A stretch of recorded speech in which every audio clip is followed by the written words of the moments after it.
नमस्कार विद्यार्थी मित्रांनो, मी प्राध्यापक समाधान वायकंडे, अर्थशास्त्र विभाग, कर्मवीर आबासाहेब तथा नारायण मनसराम सोनवणे महाविद्यालय सटाणा. विद्यार्थी मित्रांनो, आज आपण अर्थशास्त्रातली जी बेसिक कॉन्सेप्ट आहे किंवा मूलभूत संकल्पना आपण त्याला म्हणतो, म्हणजे अर्थशास्त्र म्हणजे काय आणि अर्थव्यवस्था म्हणजे काय, या दोन संकल्पना आज आपण अभ्यासणार आहोत. तर अर्थशास्त्र म्हणजे काय? सर्वसाधारणपणे अर्थशास्त्राची डेफिनेशन पैशांचा अभ्यास करणारे शास्त्र असं केली जाते.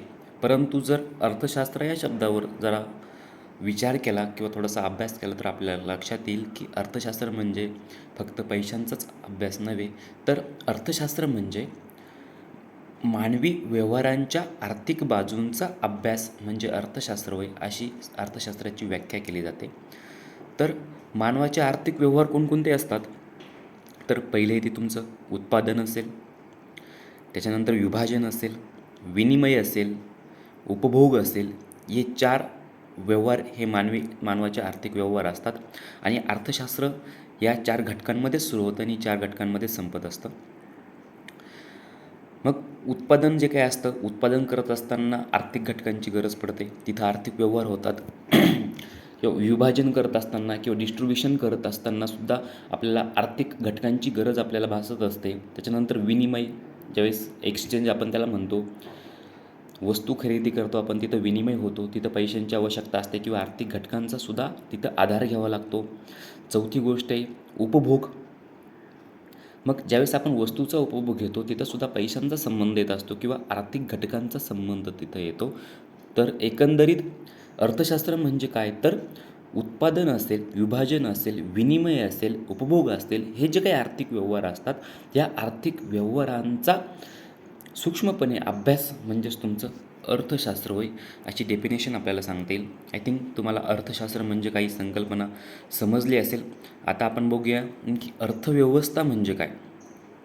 तर आपण बघितलं आहे की उत्पादन असेल, प्रोडक्शन आपण त्याला म्हणतो, विनिमय एक्सचेंज, विभाजन असेल त्यालाच आपण डिस्ट्रीब्युशन असं म्हणतो, उपभोग कन्झम्पशन आपण त्याला असं म्हणतो. मग हे जे काही मानवाचे 4 आर्थिक व्यवहार आहे किंवा हे जे काही आर्थिक व्यवहार आहे, ह्या आर्थिक व्यवहारांचा संबंध हा व्यक्तींशी येतो, उद्योगांशी येतो आणि सरकारशी येतो. मग व्यक्ती, उद्योग आणि सरकार या 3 घटकांमध्ये या आर्थिक व्यवहारांचा संबंध येतो. मग या 3 घटकां मिळून जी काही व्यवस्था तयार होते, जी काही एक सिस्टीम तयार होते, त्या सिस्टीमला आपण अर्थव्यवस्था असं म्हटलं जातं.